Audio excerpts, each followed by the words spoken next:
آج ہم ایک نئی social messaging app Beat Chat پر بات کر رہے ہیں۔ یہ حال ہی میں سامنے آئی ہے اور سوشل میڈیا پر کافی چرچے بھی ہیں اس کے۔ جی بالکل۔ تو آج ہمارے پاس جو مواد ہے اس کی بنیاد پر ہم ذرا گہرائی میں جائیں گے کہ یہ ایپ آخر ہے کیا، کس نے بنائی ہے اور اس میں ایسا کیا ہے جو اسے مختلف بنا رہا ہے۔ بالکل، بٹ چیٹ جو ہے نا، یہ صرف ایک اور میسیجنگ ایپ نہیں ہے۔ جو معلومات ہمارے پاس ہے ان سے تو یہی لگتا ہے کہ اس کا مقصد ہے صارفین کو اپنی کمیونٹی سے، آپ کہیں کہ زیادہ انٹریکٹیو طریقے سے جوڑنا۔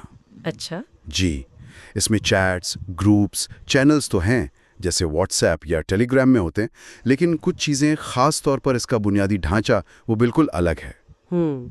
تو یہ جو آپ کہہ رہے ہیں انٹریکٹیو کمیونٹی، یہ کیسے کام کرتا ہے؟ مطلب کیا کچھ خاص ٹولز وغیرہ ہے اس میں؟ تو نہیں دی گئی، لیکن اندازہ یہی ہے کہ یہ گروپس کو بہتر طریقے سے مینج کرنے یا شاید کمیونٹی انگیجمنٹ بڑھانے کے لیے ہیں۔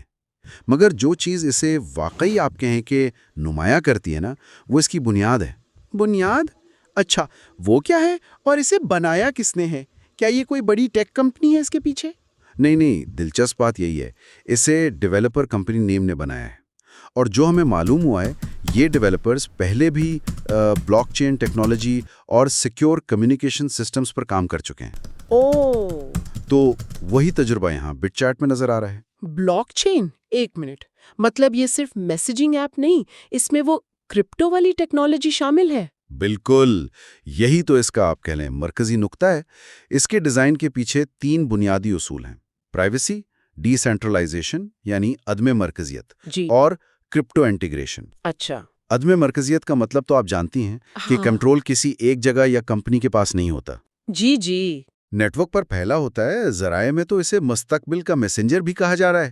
شاید اسی وجہ سے مستقبل کا میسنجر، واہ، یہ تو کافی بڑا دعویٰ ہے۔ لیکن یہ جو عدم مرکزیت ہے، اس کا عام صارف کو کیا فائدہ؟ کیا واقعی پرائیویسی بہتر ہوتی ہے اس سے؟ دیکھیں، نظریاتی طور پر تو بالکل۔ جب ڈیٹا سینٹرل سرورز پر نہیں ہوتا نا، تو وہ حکومتی نگرانی یا کمپنی کی طرف سے ڈیٹا کے غلط استعمال کا خطرہ کم ہو جاتا ہے۔ صارف کا اپنے ڈیٹا پر کنٹرول بڑھ جاتا ہے۔ بٹ چیٹ میں تو ہر صارف کی ایک ڈیجیٹل آئی ڈی بھی ہوتی ہے۔ Digital I D? جی، جو بلاک چین کے ذریعے محفوظ ہوتی ہے۔ یہ صرف لاگ ان نہیں، بلکہ ایک طرح سے آپ کی ڈیجیٹل شناخت کا محفوظ اور قابل تصدیق حصہ ہے۔ یہ تو واقعی دلچسپ لگ رہا ہے، زیادہ سیکیورٹی، زیادہ کنٹرول۔ لیکن یہ جو آپ نے کہا کرپٹو انٹیگریشن، اس کا کیا مطلب ہے؟ کیا ہم اس میں بٹ کوائن بھیج سکتے ہیں ایک دوسرے کو؟ ہاں، کچھ ایسا ہی ہے۔ مواد یہ بتاتا ہے کہ اس کی ایک خاص فیچر ہے کرپٹو کرنسی پر مبنی ٹپنگ۔ ٹپنگ؟ جی، یعنی صارفین براہ راست چیٹ میں ہی ایک دوسرے کو چھوٹی مالیت کی کرپٹو کرنسی، آپ کہیں کہ بطور انعام یا ٹپ بھیج سکتے ہیں۔ اچھا، یہ شاید جو کانٹینٹ کریٹرز ہیں یا کمیونٹی میں جو لوگ زیادہ فعال ہیں، ان کے لیے ایک طرح کی حوصلہ افزائی ہو سکتی ہے۔ کرپٹو ٹپنگ، یہ تو میں نے پہلے کسی میسیجنگ ایپ میں نہیں سنا۔ لیکن کیا یہ صرف ان لوگوں کے لیے نہیں جو کرپٹو میں بہت دلچسپی رکھتے ہیں؟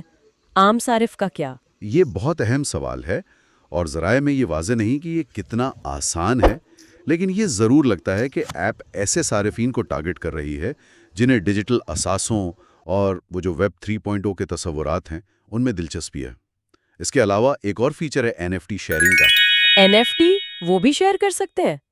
اس کا کیا مطلب ہے میسیجنگ ایپ میں؟ جی، NFT یعنی نان پنجبل ٹوکن، وہ جو منفرد ڈیجیٹل چیزیں ہوتی ہیں جیسے ڈیجیٹل آرٹ یا کوئی کلیکٹیبل، تو بٹ چیٹ میں آپ یہ منفرد ڈیجیٹل اثاثے براہ راست چیٹ میں دکھا سکتے ہیں، شاید بھیج بھی سکتے ہوں۔ یہ اصل میں پیغام رسانی کو ڈیجیٹل ملکیت اور جو کریٹر اکانومی ہے اس سے جوڑنے کی کوشش ہے، جو روایتی ایپ سے تو بالکل مختلف ہے۔ تو گویا یہ ایپ پیغام رسانی، کمیونٹی، پرائیویسی، کرپٹو کرنسی اور ڈیجیٹل ملکیت، ان سب کو ایک جگہ لانے کی کوشش کر رہی ہے۔ یہ تو کافی بلند عزائم لگ رہے ہیں۔ بلا شبہ، اور یہ ایک طرح کا تجربہ بھی لگتا ہے کہ کیا لوگ ایسی میسیجنگ ایپ کو قبول کریں گے جو صرف بات چیت نہ ہو بلکہ ان کی ڈیجیٹل زندگی کے دوسرے پہلوؤں کو بھی جوڑے، خاص طور پر معاشی اور ملکیتی پہلوؤں کو؟ تو خلاصہ یہ ہوا کہ بٹ چیٹ ایک جدید ایپ ہے جو بلاک چین، کرپٹو، NFT جیسی نئی ٹیکنالوجیز کو سوشل میسیجنگ کے ساتھ ملا رہی ہے، اور اس میں پرائیویسی اور صارف کے کنٹرول پر خاص زور ہے۔ اور یہ ایپ مواد کے مطابق فی الحال پلے اسٹور اور ایپ اسٹور پر دستیاب ہے۔ جی بالکل، اور یہ ہمیں ایک اہم نقطے پر سوچنے پر مجبور کرتی ہے۔ کیا واقعی اس قسم کی بلاک چین پر مبنی میسیجنگ ایپس ہمارے ڈیجیٹل رابطوں کا مستقبل ہو سکتی ہیں؟